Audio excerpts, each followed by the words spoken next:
Namaste everyone.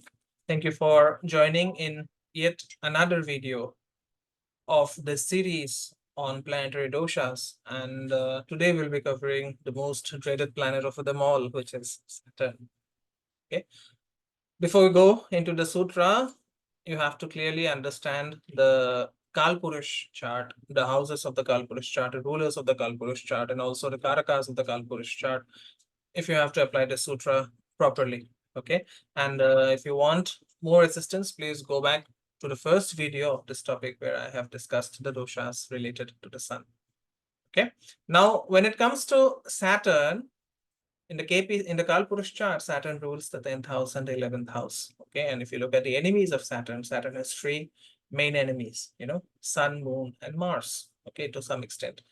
Although Mars does not consider Saturn as an enemy, but Saturn considers Mars as an enemy. So every time you have the Sun, the Moon, and the Mars, or Sun, Moon, or Mars in these in the 10th house or the 11th house, it leads to a dosha which is known as the dosha from your subordinates. Okay, that means you have a lot of debt from the people who work under you.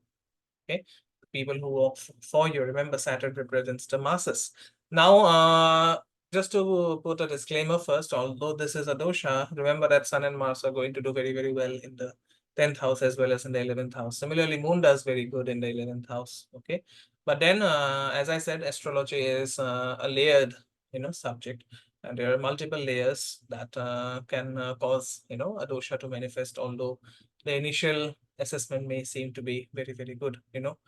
People always say that Sun attains Digbala in the 10th house, Mars attains Digbala in the 10th house, and that is, of course, true. But then remember that no placement or no combination is 100% good or 100% bad, as I always tell my students. Okay, so if you have this dosha related to Saturn, then what can happen is you can get into trouble because because of your high-handedness, because of your discipline.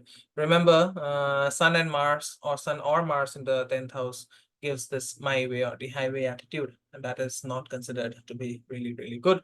Because if you want to work with your, if you want to be a good leader, then you have to take everyone along, except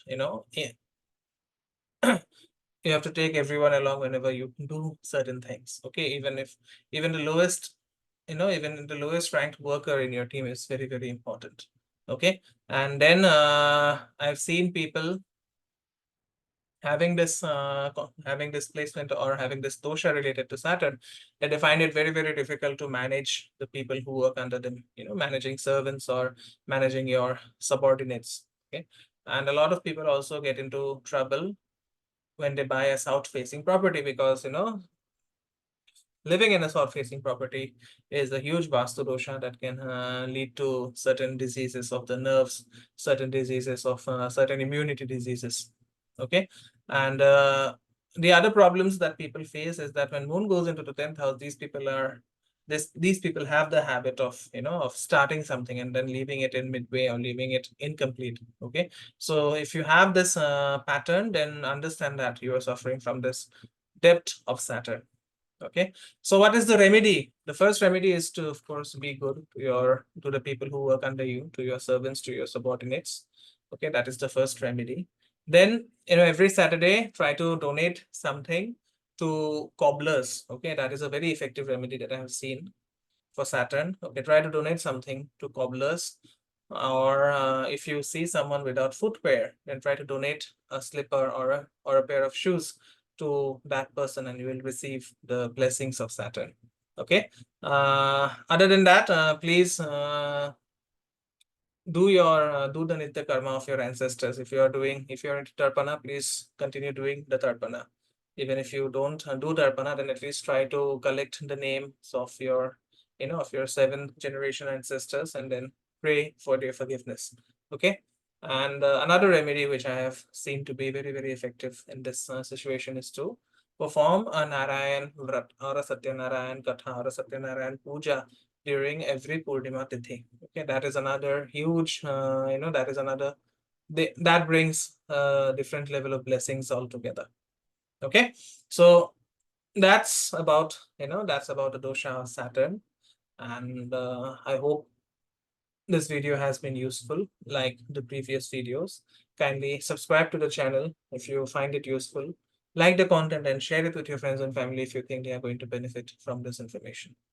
Thank you so much for watching. I'll see you soon in yet another video on Graha. Namaste. Om Gurave Namah.